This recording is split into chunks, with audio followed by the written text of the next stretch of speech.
7:45 de la mañana, el presidente de la República y su comitiva estuvieron el pasado viernes en el cambio de mando del presidente de Chile, Gabriel Boric. Y allí, el día jueves, la noche anterior, estuvieron en el famoso Ecuador Open for Business, que es básicamente una presentación del portafolio de sectores para la inversión extranjera. Con nosotros a esta hora de la mañana nos acompaña uno de los que acompañó precisamente en esta misión, el presidente de la República y secretario técnico de la Secretaría Alianza Público-Privadas. Roberto Salas, gracias por acompañarnos. Buenos días. Muy buenos días. Siempre un placer estar aquí compartiendo con ustedes. Secretario, ¿qué interés tiene el sector chileno, sobre todo ese gran empresario que tiene mucha experiencia en el sector minero, hidrocarburífero y otros sectores de la economía chilena que ven a Ecuador como un buen lugar para hacer negocios? Definitivamente, el Ecuador ha sido un foco de interés para los empresarios chilenos y la idea es fortalecerlo aún más por la actualización de oportunidades que tiene el Ecuador hacia el mundo respecto a oportunidades de inversión. Pero debo ser muy claro en lo siguiente también, de que fue un gran evento para poder establecer una renovada relación comercial, fraternal entre dos países que siempre han tenido una cooperación cercana. Creo que el acercamiento, la asistencia, la cordialidad que se vivió entre los presidentes, sobre todo entre el presidente Lasso y el presidente Boric, fue muy importante para renovar y fortalecer esos lazos de cooperación y algo muy importante es que a través de ese esquema se logró que el gobierno chileno, el nuevo gobierno chileno, pueda ratificar el apoyo para que el Ecuador pueda adherirse a la Alianza del Pacífico, que es un tema fundamental para la estrategia de apertura que tiene el país. Y en ese sentido, obviamente, aprovechamos para tener reuniones muy profundas con el sector empresarial, no solamente de empresas a empresas, con la comitiva que acompañó, sino también con los gremios, sobre todo los gremios de industriales, la corporación la confederación de la industria y el comercio, en el cual se pudo establecer una muy clara política de apertura que tiene el gobierno ecuatoriano y las oportunidades que se brinda para el inversionista chileno. ¿Y cuáles son estos sectores, secretario, en los cuales se va a desarrollar precisamente esta cooperación de los dos países? ¿Cuáles son estos sectores que realmente son considerados como estratégicos, como importantes y que por otro lado también podríamos mencionar a propósito de la ley de inversiones que en este momento está siendo tramitada en la Asamblea Nacional? Existe muchísima controversia porque se habla de que va a haber privatización excesiva de los sectores sensibles. Entonces, un poquito, ¿cuál es su lectura frente a esta situación? Vamos a empezar por lo primero, que son los sectores que hablamos. En el caso de la relación con Chile, Chile obviamente tiene una experiencia y ha tenido éxitos clarísimos respecto a ciertos sectores como la minería, el sector del comercio, el sector de logística, el sector del retail. Ha tenido un desempeño muy importante en el área forestal.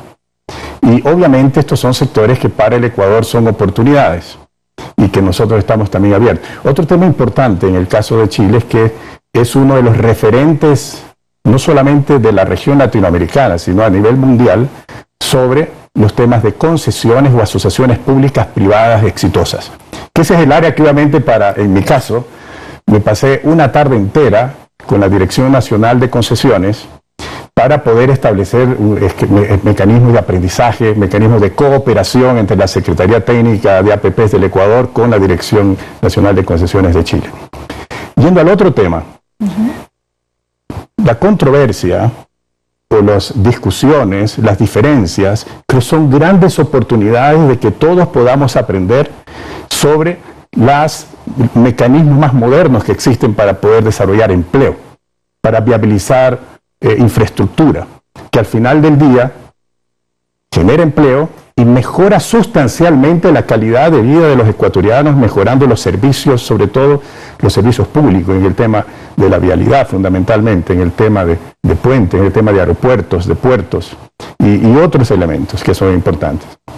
Cuando hablamos de la gestión delegada, abre a otros sectores, como el sector minero efectivamente, como el sector de energía, en los cuales el Ecuador también tiene oportunidades enormes, mucho más grandes de las que el ecuatoriano común hoy en día piensa. Pero para eso necesitamos cambiar paradigmas. Y obviamente el cambio de paradigmas, la vivencia de una transición hacia un nuevo modelo más abierto y rompiendo elementos que pueden ser normalmente errados, pero por desconocimiento obviamente se generan dudas, se generan temores.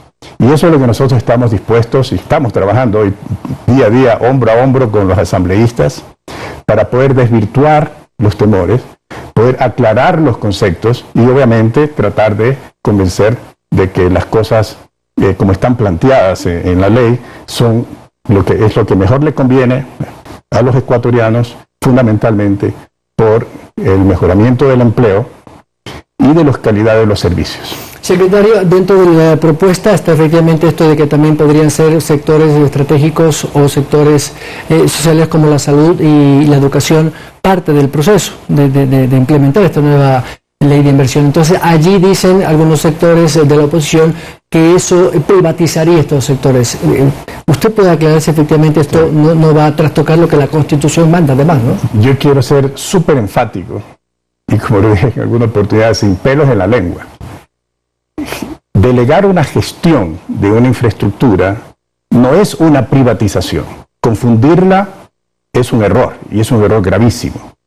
Porque la privatización genera o tiene que ver con una enajenación, con una transferencia definitiva de un activo, de una infraestructura a una empresa privada, en este caso. Y la gestión delegada y las asociaciones públicas privadas no van por ahí, en ningún caso. Y la ley es súper clara en ese sentido. Lo que dice es, cuando el Estado, que siempre tiene la opción de una contratación pública tradicional, que es... tiene un activo, una necesidad, contrata a alguien, normalmente una empresa, le paga y con eso se queda el Estado para gestionarla.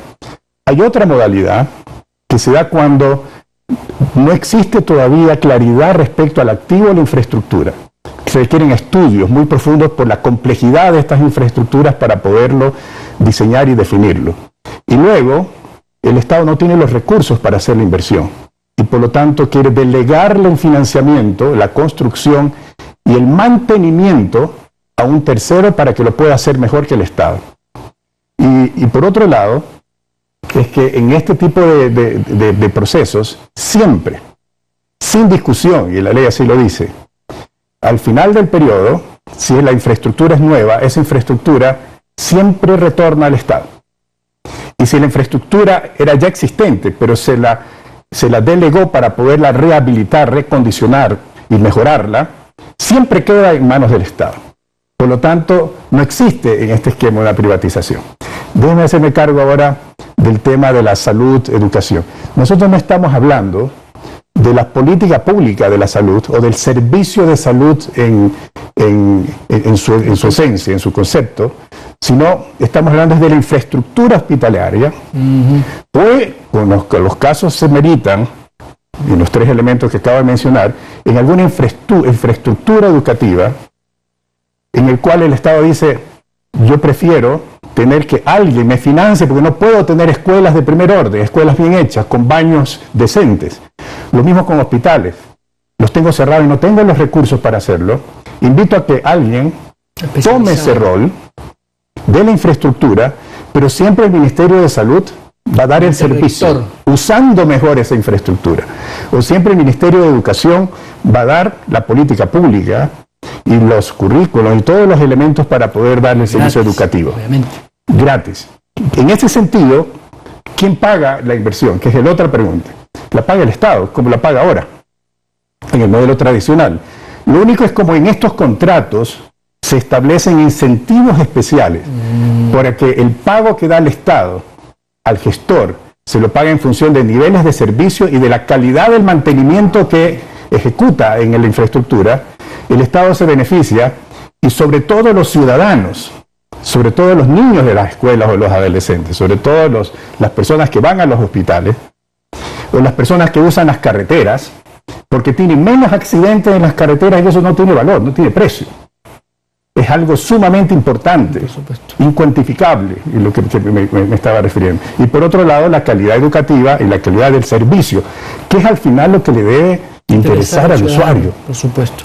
Que tenga acceso a mejores servicios con contratos que le permiten al Estado proteger su soberanía respecto a la propiedad de los activos y por otro lado su contraloría respecto a la calidad de lo que está pagando.